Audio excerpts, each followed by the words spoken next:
The CCTV footage that was never me. It started with a message at exactly 2:43 a.m. Please come to the security office immediately. We need to ask you about last night. 22-year-old Hassan stared at his phone in confusion. He lived alone in a modern apartment building called Silver Heights. He had spent the entire previous evening inside his apartment watching movies before falling asleep around midnight. What could this possibly be about? He wondered. When Hassan reached the security office, 2 guards and the building manager were waiting. None of them smiled. The manager slid a laptop across the desk. Can you explain this? The CCTV recording began. The timestamp read 3:16 a.m. The camera showed Hassan walking out of apartment 904. He looked normal, calm, expressionless. He entered the elevator. He walked through the empty lobby. Then he disappeared into the underground parking garage. Hassan frowned. That's impossible. I never left my apartment. The manager sighed. Then who is this? The footage continued. Camera after camera followed him. Parking garage, back entrance, emergency staircase. Finally, the rooftop. The last camera showed Hassan standing at the edge of the roof, completely motionless, for nearly 20 minutes. Then, he slowly turned toward the camera. His smile stretched impossibly wide. He pointed directly into the lens. The recording suddenly filled with static when the picture returned. The rooftop was empty. Hassan felt cold. I've never been on the roof. One of the security guards whispered. Neither has anyone else after seeing that video. Trying to prove his innocence, Hassan checked his apartment door logs. The electronic lock recorded no entry or exit during the night. His smartwatch showed he had been asleep from 12:07 a.m. until 7:12 a.m. His phone had never moved. Everything proved he had stayed inside. Everything except the cameras. That evening, Hassan couldn't stop thinking about the footage. At midnight, he locked every window, every door. He even pushed a chair against the entrance. At exactly 3:16 a.m., his apartment lights flickered. Then, his phone vibrated.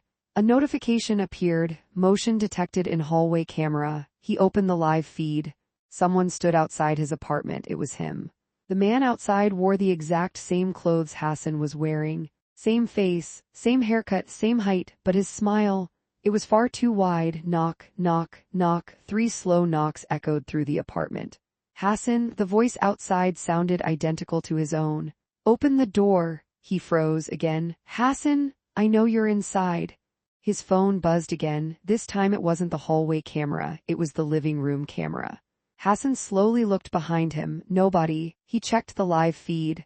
The camera showed someone standing in the corner of his living room, watching him, but when Hassan turned, the room was empty. He looked back at the screen.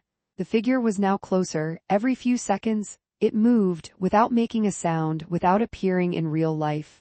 Only on the camera. Closer, closer, closer. Finally, the figure stopped directly behind Hassan. The live feed showed pale hands reaching toward his shoulders. Hassan dropped the phone and spun around. Nothing. The apartment was empty. His breathing became faster. He picked up the phone again. The camera feed had changed. Now it showed Hassan standing alone, smiling, the same unnatural smile from the rooftop footage. The phone rang. Unknown number. He answered. A whisper came through the speaker. You've been watching the wrong camera. The call ended. Suddenly, the bathroom mirror shattered. The bedroom door slammed shut. Every light in the apartment went out. Only the television switched on by itself.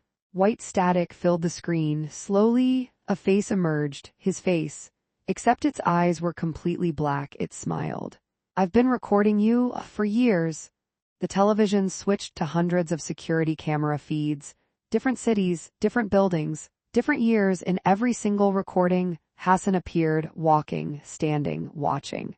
Sometimes staring directly into the camera, even as a child. Even before the apartment building existed, one final video began. Timestamp, tomorrow. The footage showed police officers entering apartment 904.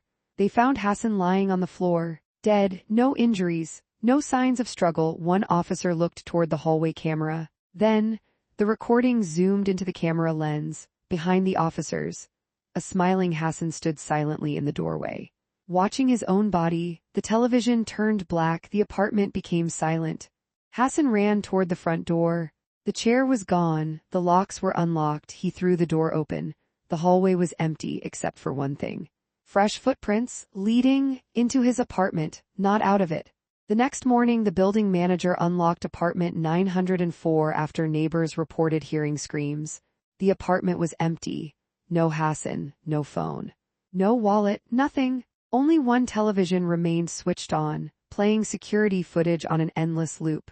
Every camera showed empty hallways, empty elevators, empty rooms, until one camera paused. A man slowly walked into frame. He smiled directly at the lens. It was Hassan. He raised one finger to his lips, then whispered, "Don't believe what the cameras show, because the next person you see on them might already be inside your home." The end.